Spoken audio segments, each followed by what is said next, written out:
Labas, Gabrielė. Labas, Andriu.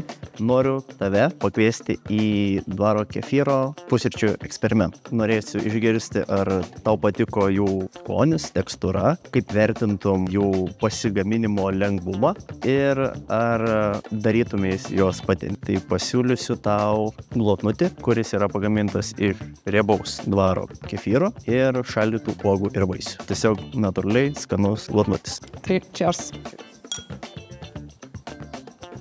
Šveturūšų?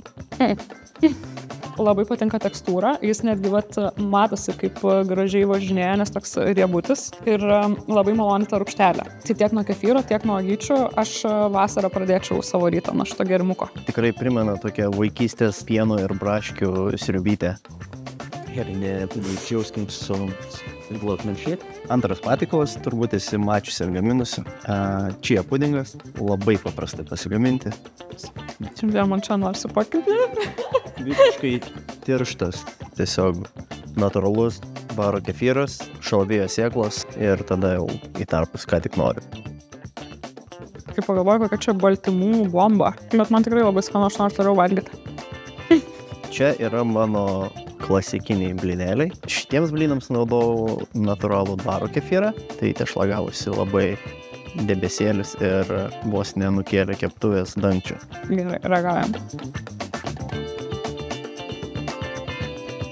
Manau, kad bus paimtas šitas receptas ir į mano receptų skrinelę. Kol valgai, noriu priminti tau kriterijus, pagal kurios norėčiau, kad įvertintum mano patikalus. Tai yra skonis, kaip lengva jos pasigaminti ir ar gamintum jos pati. Galime pradėti nuo glotnučių. Tai glotnučių rašau 9 iš 10, nes manau, kad tą 1 balą būtų galima pridėti už kažkokį saldumėlį pridėtą dar, kad subalansuoti šiek tiek tą rūgštelę. Bet kadangi taip lengva pasigaminti, tai čia 10 iš 10. Pudingas man visiškai nunešė stogą, rašau visur 10 iš 10 iš 10 iš 10, nes labai skanu, labai lengva pasigaminti ir tikrai garantuoti atsiras mano rutinai. Manau, kad blynai irgi 10 iš 10, nes tikrai labai patiko tekstūra ir į savo rutiną irgi tikrai įsitraukčiau. Tai sveikinu susirinkus 10, o kitą kartą pažiūrėsim, kaip seksis man, nes aš pabandysiu tau pagaminti su Dvaro kefyru 3 užkandukus, kurie tiktų ir, sakyčiau, pusryčiams, ir pietums, ir užkandukui tokiam lengvam. Tai susitiksim kitą kartą.